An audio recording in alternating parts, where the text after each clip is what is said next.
Hey, you there. Thank you for watching and welcome to Forge Alliance Forever. Today I have a 4v4 ladder match on the map CANIS River. Let's go ahead and introduce Team Red up here on the north side of the map, starting with the yellow player of PFJ going first land as a Cybran. Again in yellow to his east. In crimson we have JJ Sheridan going first land in as a UEF. The orange player of Flesh Yasser going first land as well as a UEF in orange. And last but not least, in ruby red, we have the player of Gib 8-0 going first land as a Cybran. So for the racial disparities and representation on Team 1, we have 2 Cybrans and 2 UEFs. So no Aeons and no Seraphim on that side of the map. Go ahead and introduce Team 2 or blue team down here in the south, starting with the teal player of Nizar going first land as a Cybran in teal. To the east, we have Psycho Ad going first land in navy blue as an Aeon. To the east, we have Tonanus in purple going first air as a Cybran. Again, that is an amethyst purple. And last but not least, for Team 2, blue team down here, we have Yoji going first land as an Aeon in blue. So the racial representation down here in the south, we have 2 Cybrans and 2 Aeons, so no UEF and no Seraphim. Seraphim's not making an appearance in this game. Apologies for those who favor that faction. Let's go ahead and look at Reclaim here really quickly. Lots of Reclaim here on this southwest and northeast side of the river. We have a couple groupings here on the other side of the other portions of the river for both teams. But besides that, not really a whole lot. There are 600 spots, 300 spots. So, I mean, there's a decent amount, but it's not a whole lot. And as well as for mass points, there aren't a considerable amount. There's a few dotted about, but the primary focus for both of these teams are going to be mass fab farms, rascoms, that sort of thing to get their ecos up right as rain. We have all 4 of the comms for red team moving out of the main base, going and getting exterior mexes, as well as establishing forward operating bases and production lines. Team 2 or blue team following suit, leaving the base. That seems to be the meta on this map in terms of the ranking system meta thingamajig. Again, auxiliary mexes are the name of the game. I don't see any production yards and factories being built as of right now, but we have the comm of Psycho Ed crossing the portion of the river in the middle and going for this reclaim field here to the east. All these little rocks and trees and the like. We have a comm out here for Sheridan following suit with what Psycho Ed is doing. So again, very similar movements out here for the middle players of both teams, and pretty much almost the exact same movements on the left and right hand side of those. We have Tonanus going on the southwest approach around the little hillock here. They're going around it like that, and his mirror on the northeast doing very similar thing, except on the opposite side. We have combat going down here between Gib and Psycho Ed in the middle.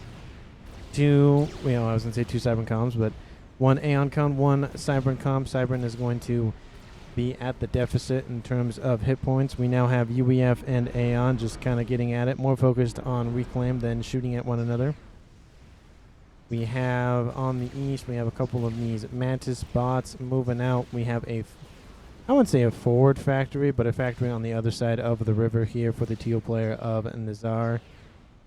Again, he is moving up. He gets a radar station. Very good placement there, ensuring that he knows if there is a run-by happening at the time.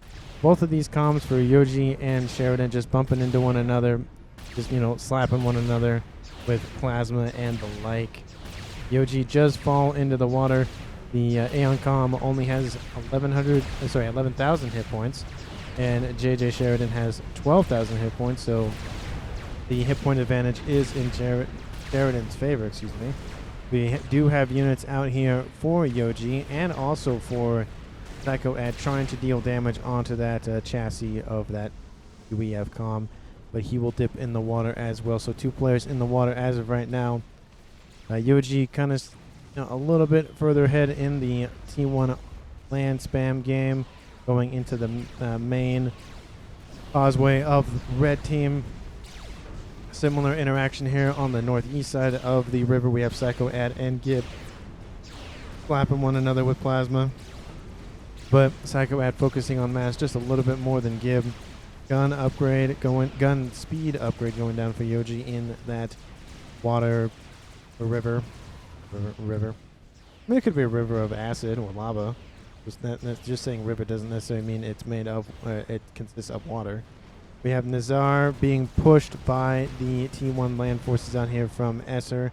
Esser going for a forward land factory. Good to see that up here, being able to pump out either NGs or reinforcing units for his army. Unfortunately, this is going to give Nazar the ability to just knock the rest of these forces out. These T1 forces, I mean, it's a decent amount, but it isn't enough to kill the comm of Nazir, especially because they're not focusing down the comm, and there's just not enough to kill it. So here we have gun speed and range going down for Gib here on the north side of that river. We have 2 comms in the river for Team 2 or Blue Team. It's really hard not to say Team 2. I keep saying, it's really hard not to say Team 2. I want to say Blue Team. But not a lot of action here on the western side of the map. Our players here on Tonanus and JPF just focusing on production and mechs expansion. We have the Tonanus going just for a straight line versus the strategy of getting the adjacency bonus off of that mass extractor, reducing the cost of those NGs and other T1 units. Gun speed and range going down for PFJ, so he's going to build up a little more and then charge forward. Yeah, that's a very sensible strategy for him on that western approach. We have gun speed and range going down for Nazar, so lots of gun upgrades for pretty much everyone. I think the only one who doesn't have one is Tonanus on Blue Team and Esser on Red Team. Well, I guess Sheridan doesn't have one either. So I guess over half of the of the ACU are going for gun upgrades of one form or another. More T1 units being built up here for Esser on this eastern side of the map. Gets a forward radar installation. Probably not the best place to put it, just because that's, very in the front of his base. Would have liked to see that probably, a little bit on the edge or a little bit over here, just to kind of keep it away from that forward firing line. T1 bomber takes out the radar station out here for Nazar on the eastern side. Very good move, blinding Nazar for a little bit. That would be able to allow him to move those units with impurity without being spotted. Very good tactical move there. In terms of ranking, we have the highest rated player in the game of Gib at 1562, the lowest rated player of Tonanus at 895. It is a 99% game, so even though the highest rated and the lowest rated are not on the same. Actually, the highest rated is on the same team as Psycho at a Tonanus of 1600. We also have a 1744 as well. So, wow, apologies for that. The highest rated player in the game is Yoji at 1744. For some reason, I thought that was like a 2 or something, and I don't know why. Again, I don't like the purple text. It's hard to read on a dark background. Even on a light background, it's hard to read. I would like them to have a different color other than purple. Like the teal color would be great, but that's just me rambling on about it's hard to read the purple color. We have the comm of Nazar pushing very far forward. Going to take out that T1 PD. Esser going for a forward hydrocarbon, getting his power reserves further and farther up. Gib is being overrun by 2 comms. Going to run into the comm of Yoji. Yoji decides not to run into Gib, and Gib is going to fall into the water. Gib falling below 1,000 hit points, below 500, below 100, and he is killed by the 2-1 comm. Again, I do apologize. I enabled the version 2 of the Supreme Scoreboard, but for some reason it's just not taking the mod for some reason. It's just not activating on my side. I'll have to do some investigations, and hopefully that will be fixed for everyone for tomorrow's game, which would be Thursday's game. D1 interactions going here on the eastern side of the map. Not really a whole lot. I mean, kind of just pod shots back and forth. Range on those units is pretty much the same. The Aurora would have a better engage on this eastern side just due to the range advantage. And now we have Psycho Ad pushing these units that were once Gibbs back into the northern side of the map. We have an engagement finally on this western side of the map. Forces out here from Autonomous going after the forces from PFJ. His comm went around the eastern side of that hillock and now has to come back and go around the western side. And some forces are actually on this hill, and they can't actually target anything down there except for these Medusa. However, the comm out here for PFJ can't really target those mantises. Yeah, mantises. But units out here for Autonomous now given the move order. Unfortunately, now they're going to run into that comm of PFJ. So he's going to be able to shove this push back. I mean, some damage will be done, but nothing really too lasting. We have a T2 upgrade going down for Sheridan in the northwest side of the map. Going to shore up this western side, probably get T2PD and EMD and the like. Multiple radar installations. That's pretty much the staple for at least this, middle the east side. You can see the coverage on those radar installations. He has 3 radar, which is impressive, by the way, but doesn't need, or I guess the intel installation out here from Nazar isn't really needed due to the fact that it's, just pretty much now just a redundancy. And this one is more protected than the other ones are, so not really the best placement on Nazar's side, but it's just one that if he loses it, there's units going that way. If they're stealthed or whatever the case may be. Now we have some pouring in of units out here from Nazar up this middle channel, going after the forward operating base here for Sheridan. Psycho Ad popping his head out of the water to take out these T2 Rhinos, the heavy tanks for the Cyberns. The comm of Sheridan is nearby. PD being spammed up to push back this incursion out here from blue team. Sheridan trying to walk after the comm of Psycho. Psycho keeping a healthy distance against that comm. Shots are now being fired onto those mantises, and 2 shots and they are dead if they hit their mark, which they finally do. But unfortunately, the UEF are outranged by the comm of Psycho Ad. We have a T2 Spectre gunship out here from Psycho as well, so that will force Sheridan back into the water, back on that northwestern side of the map. More incursions on this eastern side, and Nazar going after the forward operating base of Escher, I should say. Escher pretty much saying, yeah, you can walk through. It's going to be very annoying, but you can walk through.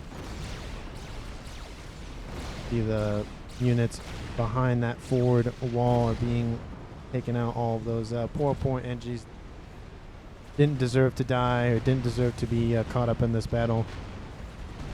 Using an engineer to take care of these walls.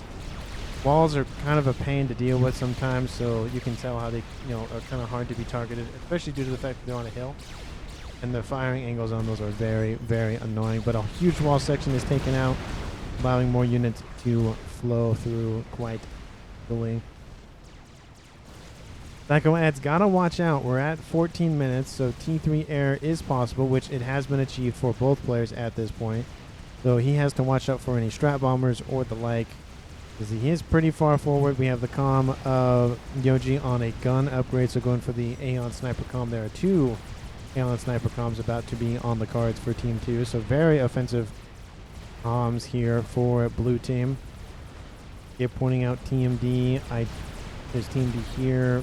Maybe pointing out to him where Team D there. It's not really going to matter because this force out here from Yoji, from Yoji, is pushing forward with these blazes. They float, or they hover, they don't float. Pretty much I think most of the units on the Aeon side do hover, except these fervors. They are on like treads. Yeah, they're on treads, it looks like, not wheels. We have the comm here from PFG trying to push back PFJ. I think I say PFG. PFJ, excuse me. I think of PFJ. I don't know why it's a G. Nizar being pushed back on this eastern side. T2 units, these pillars out here for Esser, trying to push back the comm of Nizar. Nizar trying to fall back to this PD. Not really gonna matter. It's just, again, shots being traded back and forth. Shields now appearing here for Esser on the eastern side. Good to see that, being able to shore up defenses and provide more protection to his comm. More combat here on the eastern side. Pretty much it's all engineers and a couple of T1 units, and there's a Rhino in there too, but not really a whole lot. There are units coming in to reinforce Esser's position, pushing forward. Engineers going out, trying to do what they can, but they're just going to get caught up in this battle. Rhino on the front lines. Bombers overhead going after the comm. Actually going after the units out from Nizar. Nizar is surrounded at the present moment, and his hit points are falling further and further. Going to drop below the 50% mark. Does have 3-star comm, so does have a decent amount of hit points. Esser is 2-starred as of right now. He's just falling below the 50% mark, and the comm of Nizar, I forgot the name for a second. Nizar has been defeated, and it looks like the comm of Esser is about to be defeated as well on his eastern side. Gunships come over the top. Esser gets a crucial ranking vet there, but is he going to survive long enough? Where are the ASF response out here from red team? We have some anti-air flak units in the area, going to take out a decent amount of these gunships. You can see the AoE damage that those rounds do to the enemy gunships, and Esser will make it out with a little over 4,000 hit points to his name. He is a 3-star comm now, so definitely those hit points made a huge difference. So we have a 3v3 game now at the 17-minute mark. Let me know down in the comments who you think is going to win at the present time. It is 17 minutes and 8 seconds as of right now. More build up here on the western side of the map for both teams. Looks like Tonanes going for a TAC missile battery.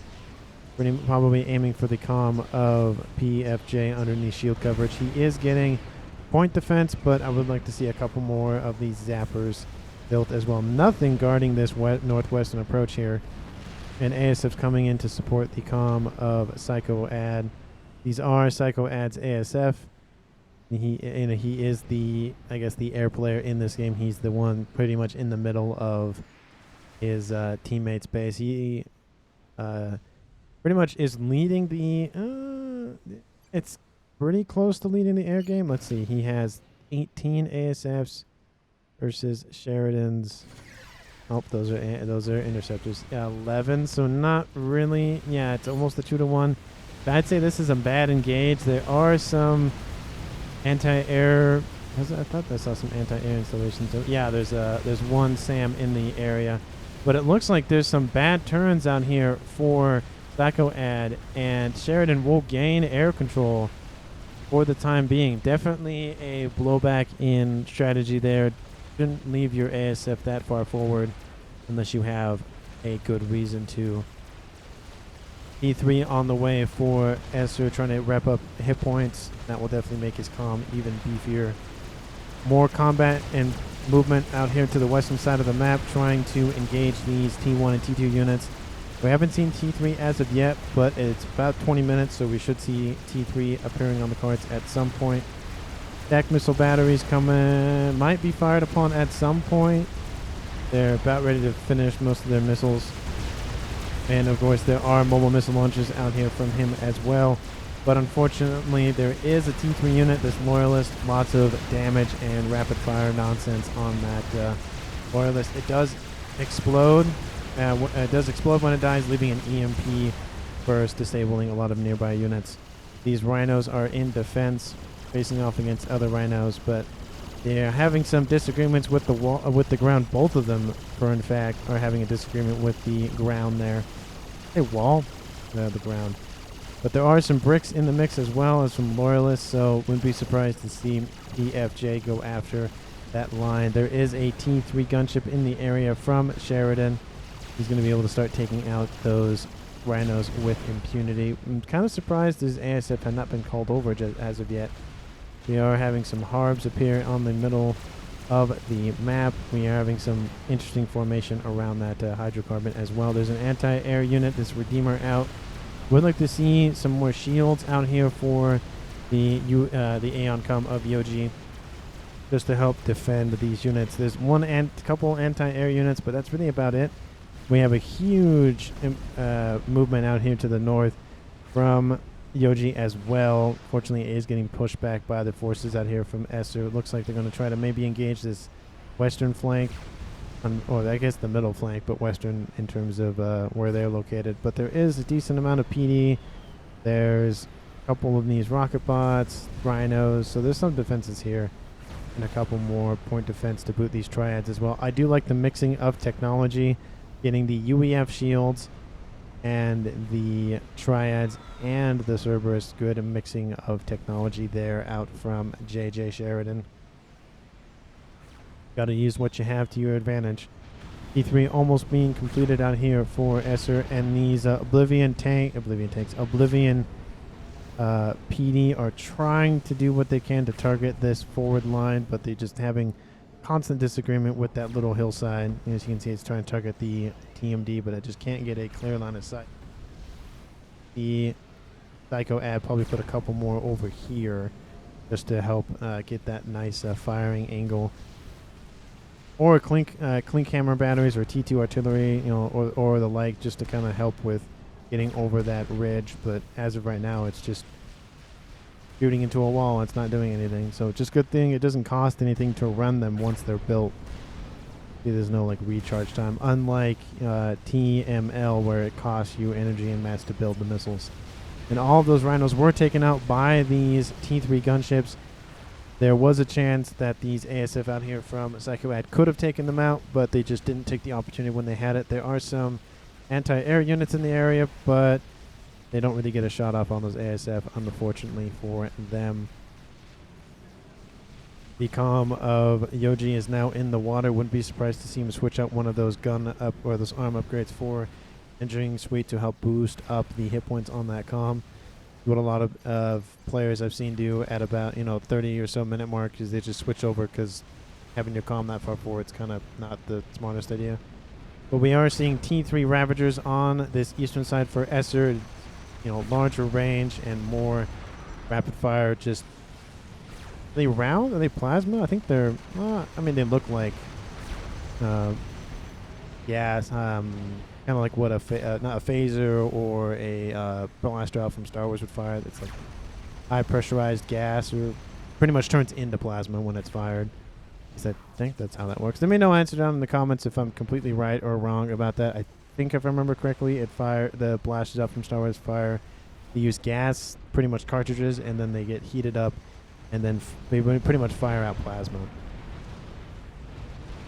And these Oblivion turrets are just outclassed by these Ravagers.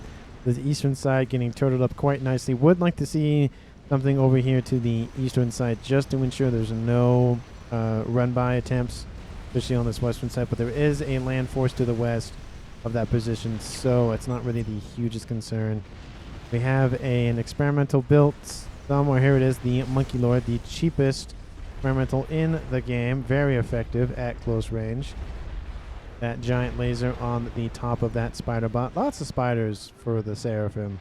I don't know what it is, but for some reason the developers of FAV, or actually for Supreme Commander, wanted the technological integrated faction to have spiders as like their main motif. You got the Salems who have spider legs. You have the Mantis that look like small spiders. You have the Monkey Lords that look like spiders. Lots of spiders. You even have the... Where's the T3 headquarters? Oh, they don't... Oh, I guess it's a different model, but they used to have arms that come out that give that like kind of upside down spider leg feel. But this group of forces out here from Yoji are just going to get shot by this giant laser out from this Monkey Lord. The laser opening up There are a decent amount of harbs in this force, so they will be able to deal a decent amount of damage to this Monkey Lord, but the Monkey Lord will be able to clear up the rest of them if it prioritizes the harbs and takes out a decent section of them. There is a counter Monkey Lord for the comm of Yoji. Looks like that was from Nazir's old engineers. We have a couple torpedo bombers being built, these skimmers. Very effective at taking out anything in the water, but there's like nothing in the water at this point, so they're only really useful for taking out small units or comms if they're in large amounts of well, I was gonna say availability, but in large amounts. I don't know where I was going with the rest of that sentence. But PD creep is on the rise here for Esser. He is being protected by these assisting parashields, so very good tactical move there. Getting, you know, an additional 3,000 hit points essentially per shield to help protect. So again, very good move there. He's at 19,500, almost 20,000 hit points. So lots of hit points to chew through if bombers or gunships come into play. We do see Spectre 2 gunships, T2 gunships on the approach. Looks like they're going to try to get near, probably get in position. Would like to see some SAMs as well. There's one right here, but would like to see a couple more. This T1 anti-air turret's not really going to do anything at this stage, quite frankly. Spy plane overhead getting a nice readout, and those ASFs catch the spy plane on its route and just wreck its face. Retreat says to Gibbs says to Esser. It is, you know, the 25, 26 minute mark. So again, the longer the game goes, the more risky it is to have your comm on the front lines. So something to be aware of as time goes on. The Monkey Lord emerges from the water and starts dealing with any auxiliary mechs. There are a couple engineers on the front line for Sheridan, so getting that mass from these harbingers are very, very very smart move, denying that mass against your opponent. Look, Esser control Ks. Looks like Esser had to go. It's sad for his land. Oh yeah, he's pretty much surrounded, trying to move out of the way. Land gets transferred over. I don't see any. Oh yeah, all of that land force just gets annihilated, unfortunately, for Team 1, the red team. All it says is sad for his land. Get back now. I am behind on air. I don't see anything in the comments. Maybe he just had a bad disconnect or something. I don't know what it is. But that is definitely unfortunate. Now this game drops to a 3v2 in favor of Team 2, which is blue team on the southern portion of the map in terms of player counts. Because again, if all the players die on one team, you win. Or you lose, depending on which team you were on. So it is a full share game, of course, as everyone has noticed at this point, given the multiple comm deaths at, you know, 27 minutes. Which is good for this type of map specifically, just because you can almost steamroll someone. It's the whole game. If you kill one player, especially if you killed, you know, an entire quadrant, entire section of the map, all that map control falls. You just easily just push very quickly and win. The full share definitely makes a lot of sense on this map. Monkey Lord getting into the main, close to the main base of blue team here on the southern portion of the map. Lots of harbs, but there are some bricks and some anti-air, their bouncers and these T2 bangers. It looks like this Monkey Lord might fall down. The bricks kind of come in to help assist. Bouncers being used as bullet sponges and cannon fodder at this point. But reinforcing bricks out here from Sheridan helped reinforce his Monkey Lord. There's one brick in the mix. It's going to fall, and there's a couple missile launchers, but unfortunately not really enough to stop this Monkey Lord. It is 3 stars, so it is going to start repping up those hit points decently nicely. And that force out here to the east from Yoji is going to be able to push against this firebase that was once Esser's, and due to the fact that there's no nearby units, it is going to fall, unfortunately, for Team 1 of Red Team. I keep saying Team 1. I needed to say Red Team. SMD built, I'd say, in a pretty good spot. Would like to put it probably a little bit behind these hills, but it is being surrounded by shields, though. Good to see that being a priority. It is about the 30-minute mark, so nukes starting to be on the the agenda, or could be on the agenda at this point in time. And there is a nuke launcher, speaking of which, this Liberator out here from Yoji. I'm assuming it was spotted at some point. Yep, it was spotted at some point. So that would very much indicate why they built the SMD. Let's take a look at air control. As of right now, we have 41 and some interceptors. Don't know why interceptors are still being built, but Sheridan has a reason why. And Psycho Ad has 77, so it's almost a 2-to-1 advantage. It's close. There are some T3 gunships, these broadswords being brought to the front line. There are a squadron or two of Spectre gunships and these T3 anti-air gunships, the Restorers. Very effective unit. Yesterday's game showcased the power of the Restorer, and they've always been powerful, but just in large numbers, they're just insane. But large column of forces out here from PFJ, which I guess they were transferred over from Sheridan to PFJ to help assist in managing those units more effectively. But this has given somewhat of a power vacuum in the middle of the map, and blue team is taking advantage of it with these little sniper bots out here, these Spirit Strikers. Long range, you can see the range on these things. They can hit anything in this, red circle. So a decent size versus, let's say, anti-air Redeemer, pretty well the same. And then is there a Harb? And you can see that just the range difference on what a Harb can hit and what a sniper bot can hit. The downside is the Harb has pretty much 4,600 hit points, and the sniper bot has 500. So the risk is it's less hit points, less survivability, but farther range and more versatility in that manner. So again, Fortune Lines Forever is always about a give and take. So you either give up hit points for more damage or longer range, or you take away range and get more hit points. So again, it's a give and take. Movement out here to the west once more, out here from PFJ. Experimentals being built by both teams. Let's see, we got a Galactic Colossus in the construction. We have a Crab for blue team as well. I don't see any there is a Monkey Lord nearby. Psycho Ad finishes an experimental. That was that Colossus that we saw literally like a couple seconds ago. We have a Fat Boy being built for Sheridan, being pushed to the front lines. He is going for Rascoms, it looks like, trying to scale his eco up quite nicely. And speaking of eco, let's check a look on that really quickly. Team 1, which is red team, about 680, almost 700. We'll call it 700 just for the easy math sake. And team 2, or blue team, is about 625. So red team leading by about 75 mass per second, which has equated to about a 50k mass differential in one's favor. Yellow team, red team.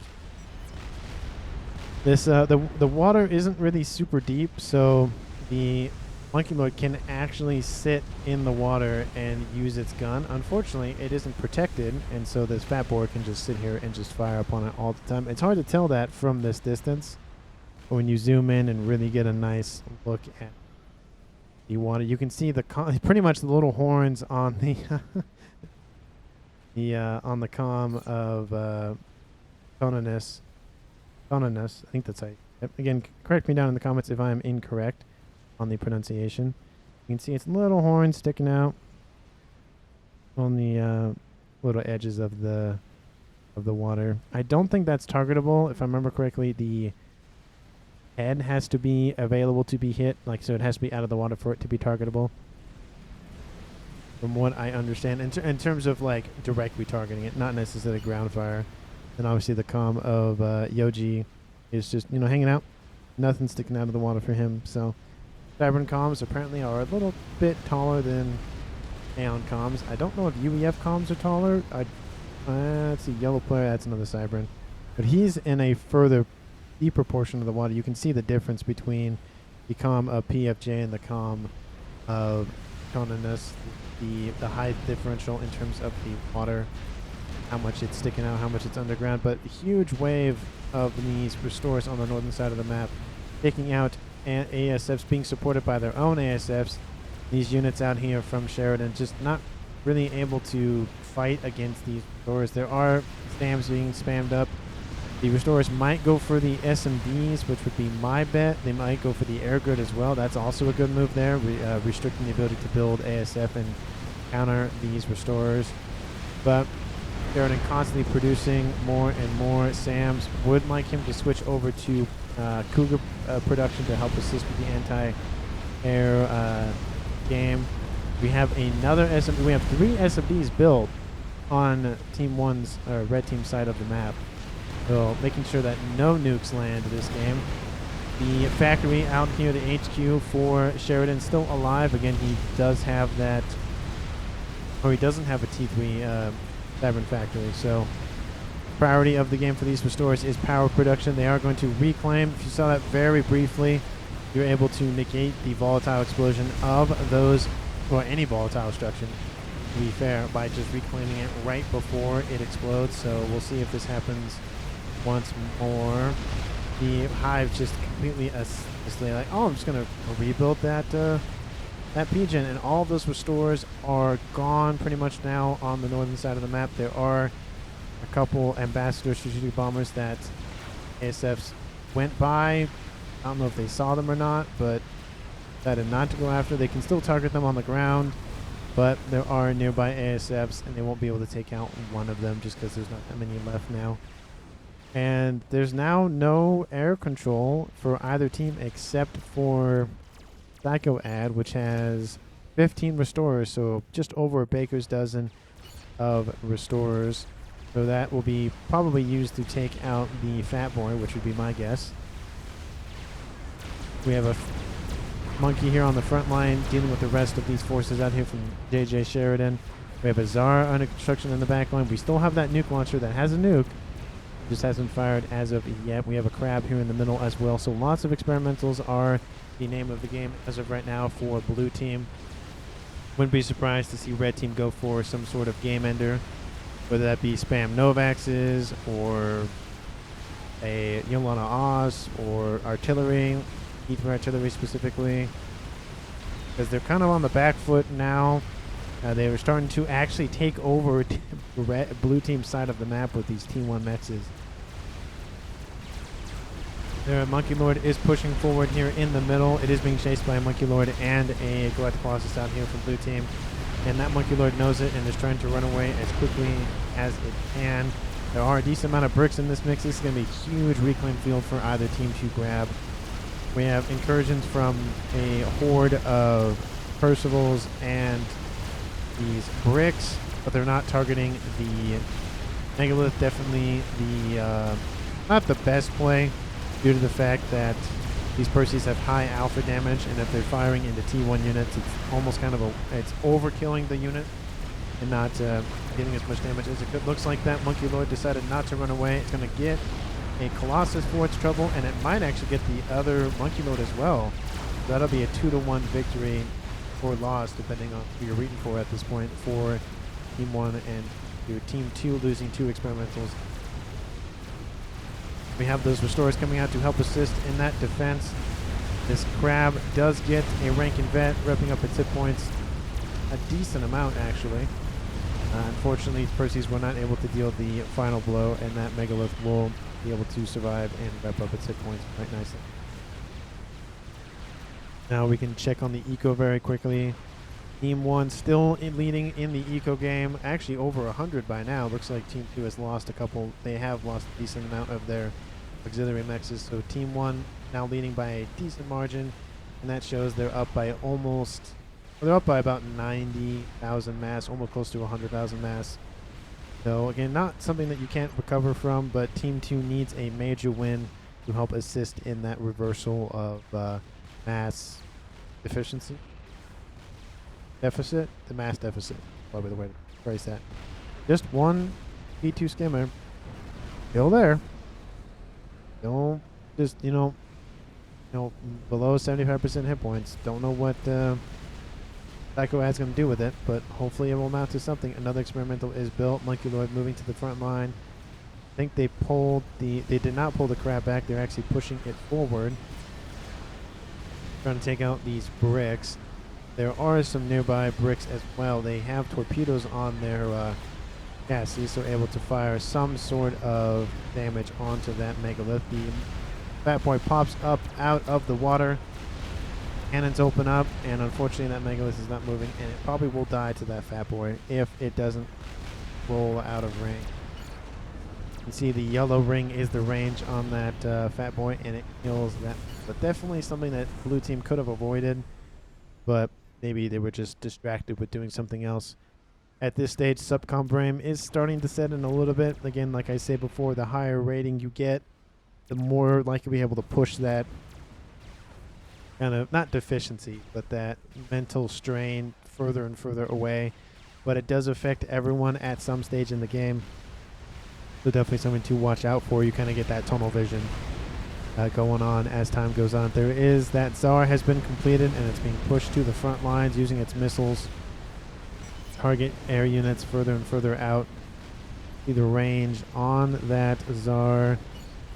Oh, that's Psycho Ad Czar, excuse me. You can see the range. It should be the blue ring is the range of those missiles, if I believe. If it tells me depth charges. I don't remember. I think it's the blue one. Correct me again if I'm wrong down in the comments. Units out here from red team trying to position to try to block off any incursions onto this western flank. There's no shield in the middle of this base. It's just shield, shield, no shield. But there's not really a lot of aggression on this western side. It's not really a big concern. And as you can see, as the time goes on, more and more pretty much no man's land forms just due to, it's not really worth it to build another forward factory or forward nexus just because they'll just be destroyed in 2 seconds. 2 Monkey Lords on the front line here for blue team, dealing with these units gathering up for this massive reclaim field. Trying to zoom in all the way out.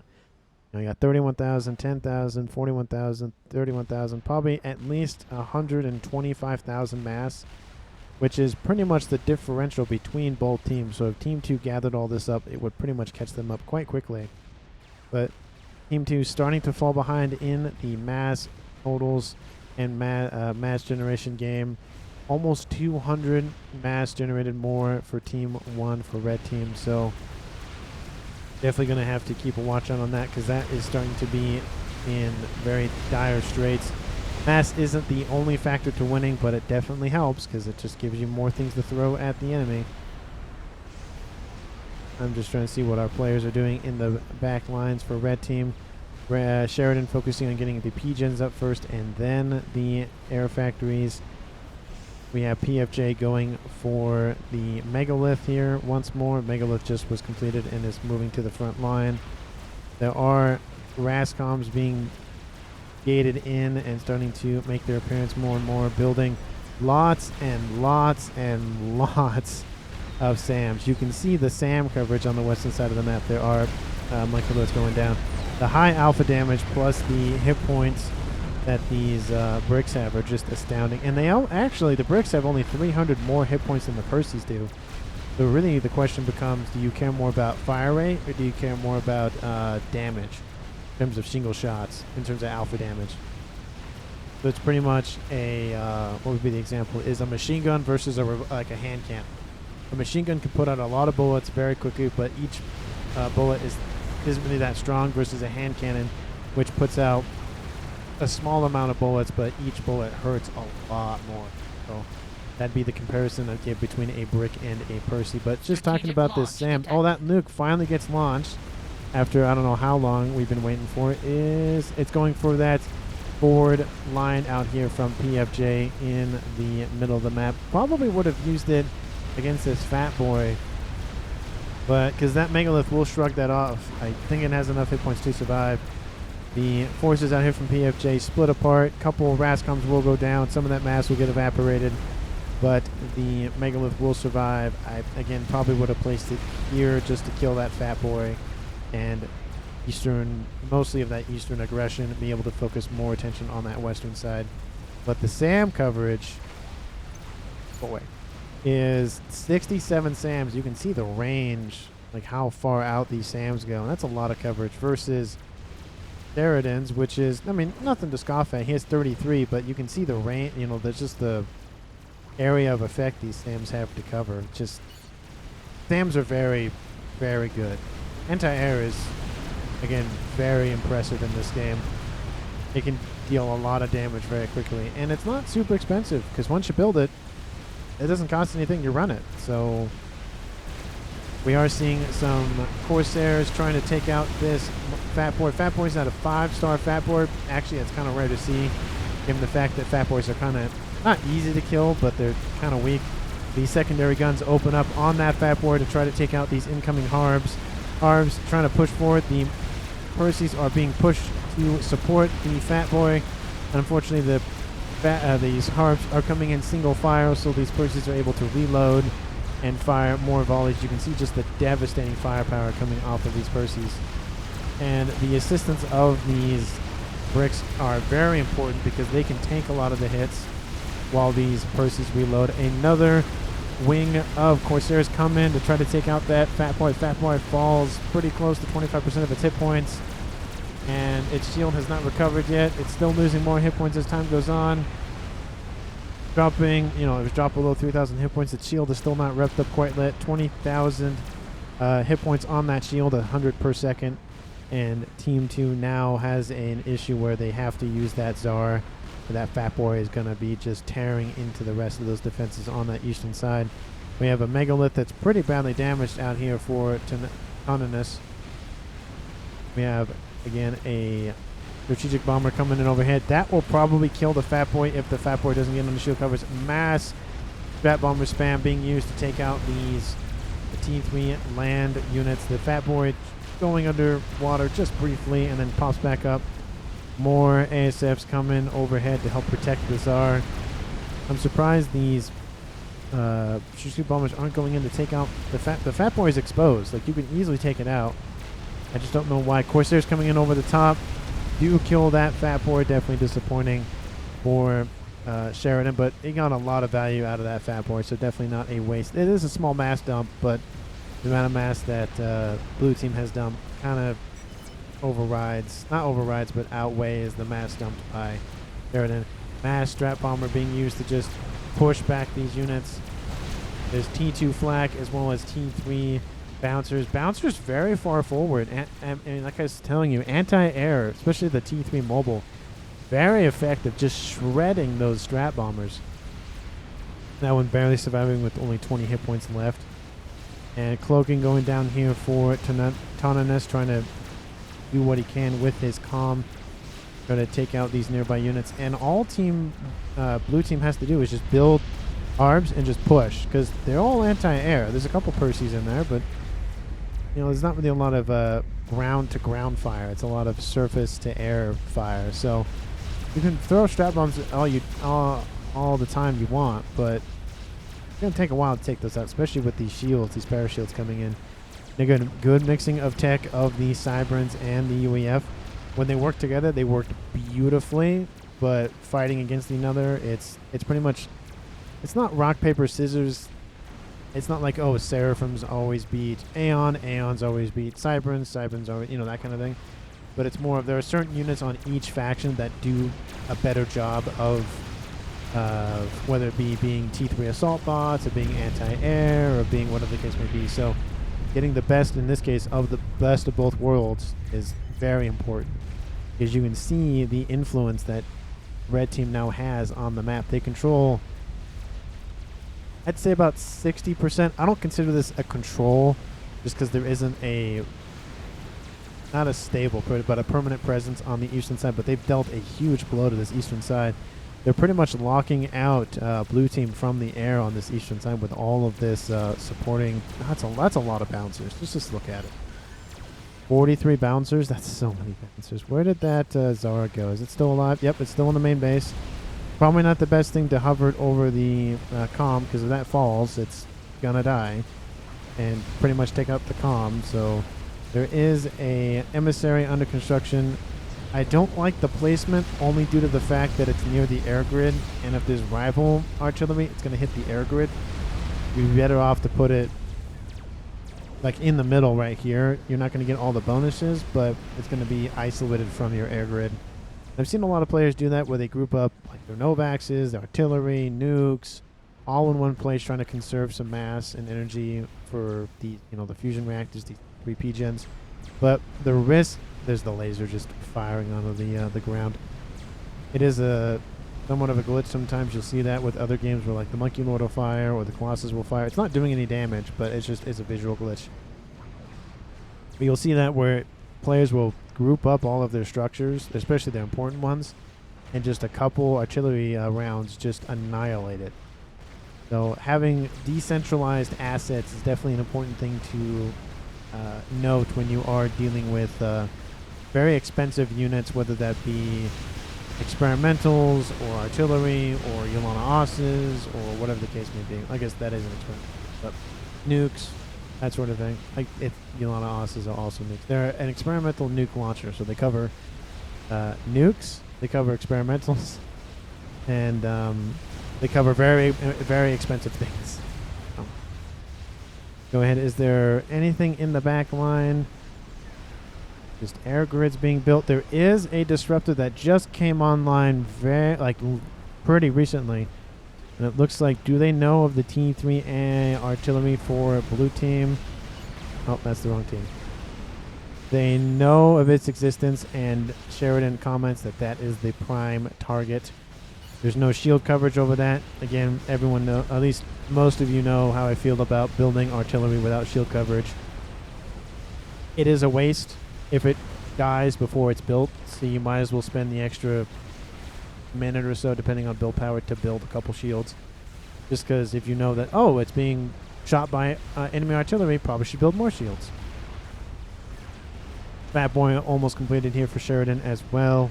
So it looks like Sheridan's main role is going to be land control in terms of like land armies and whatnot. The western side of PFJ is just going to be here for defense, not necessarily for aggression. And he's going to focus for standoff tactics. I do like that kind of split of roles of, okay, you focus on one thing, I'll focus on another thing, and hopefully we meet in the middle. Lots of these Corsairs being spammed up here for Yoji. Going after, I don't know what they're going after, honestly. They're just moving in over here and then just to be annihilated by anti-air. So Sheridan making the comment, actually two of the three comms here on blue team side of the map are being are just in this area. You can see the artillery shells are actually landing on top of that Czar, pretty much indicating, oh, you wanna fire upon that that installation, that artillery installation. Well, I have a big shield, and I'm just going to sit here and laser my own team space. Look at that thing. Just taking round after round. We'll check on the shield strength here in a second. But the shell does land, eventually takes out pretty much most of that air grid. It is almost completed, though. You can see the percentage in terms of the orange bar. It's almost finishing that emissary, so it's not dead technically. I'm just trying to center the camera. There it goes. But shield coverage needs to be a priority right now. You can see the shield on that Czar has been hit by a few times. Takes a second for it to start regenerating once more, and 180 hit points a second is pretty good. So we're going to watch this artillery be completed. Very weak. Probably going to be less than almost less than 1,000. What is going on?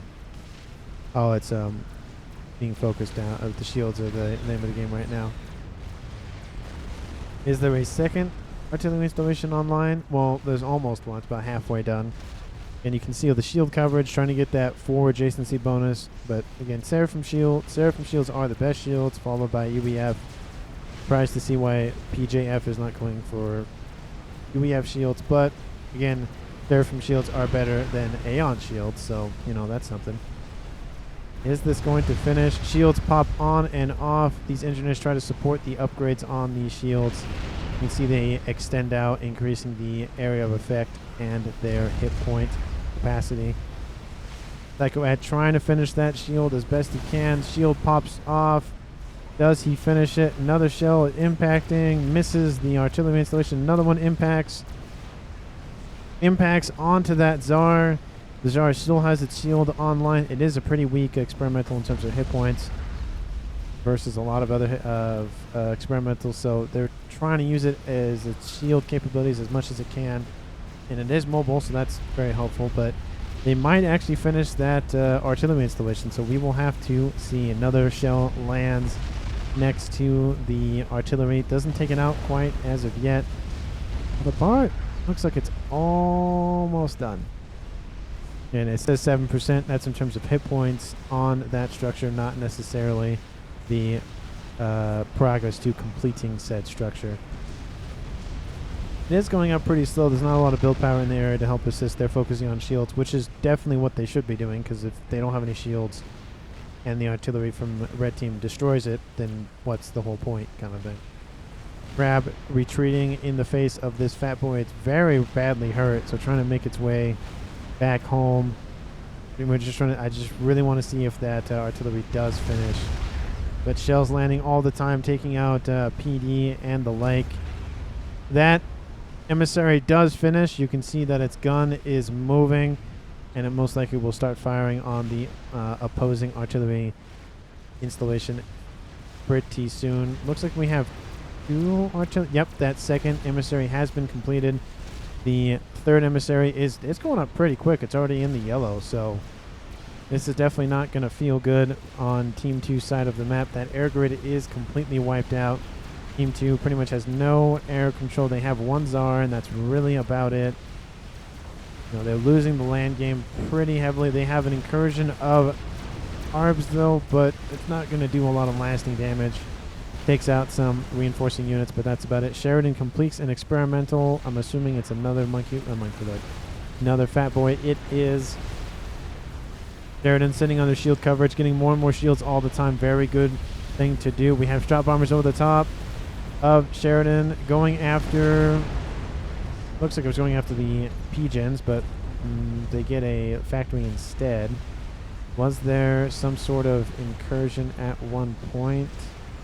Maybe. I don't know. Anyway, we'll focus on that artillery strike from the red team onto blue team. Blue team's does go off. It looks like the comm of Yoji Control Ks. He says GG. He says the game is over pretty much. Strap bombers coming over the top. They're going after that artillery installation. More and more land as the time goes on. The comm of Psycho Ad goes down. Killed by those strap bombers out here from Sheridan, leaving only the lowest rated player in the game, CANIS, alive, and he is pretty close to that initial explosion. Gets a shield back up and running, but standing next to that pigeon is definitely not going to help. All those ASFs return home. Do they know where that comm is? No, they do not. They make a comment that there could be a comm there, but he is stealth, so it's going to be harder to detect CANIS. The strap bombers come back. They're going to go after that experimental, clear the way for that fat boy. And it looks like it's just going to be a survival game at this point for CANIS, trying to see how long he can last. We have 2 artillery raining down. Actually, we have 3 at this point, about ready to fire. That Czar is still alive, protecting these RASCOMs from enemy artillery shells. But it's just going to be a slow death for CANIS. Strap bombers being used to take out T1 NGs. A huge host of land army over here to the east could be moved over to help assist with the protection of these P-gens. But that army just gets wiped out by one pass of those strap bombers. Artillery landing all the time, taking out infrastructure, taking out P-gens, going after RASCOMs. Just, it's not a good day to be blue team right now. Shells are going off the map though, so somewhat of a reprieve, but again, this is just the beginning of the end for Team 2 for blue team. I'll speed it up just by 1, just because we see where the game is going, of course. The comm is spotted, it looks like. I'm going to slow it back down. Strap bombers go over the... Oh, actually, it isn't spotted. It's going after the RASCOMs. That's going to drop CANIS' eco decently well. A strap bomber goes off. They see the comm. Or they don't see. What do they know where the com is? They must have been spotted at some point. Why is it? Must have. Yeah, it doesn't look like on this move. They must have been spotted at one point by maybe a spy plane or something. And that is the game, ladies and gentlemen, boys and girls. Thank you so much for watching to the end. I greatly appreciate it. That is a win for Red Team on the northern side of the map. And again, thank you so much for watching the video, making it to the end of it. If you've enjoyed the content, please like and comment down below what your favorite moment was. Or if you have any other color suggestions, I greatly appreciate it. In terms of like what we should name, yellow color. I had one viewer suggest the amethyst purple. That was a good suggestion. I think it matches pretty well with the amethyst color. And yeah, so if you have any suggestions, thank you. I greatly appreciate it. Or any suggestions at all for types of games I should cast or audio, video quality, that sort of thing. Again, I appreciate any and all interaction from every one of you. Again, thank you so much for watching. And if you haven't subscribed and you've been enjoying the content, please go look at more content on the channel. There is a playlist with all of the FAF casts I have done so far. And again, if you've been enjoying it, please subscribe. I greatly appreciate it. And I'll see everyone in the next one.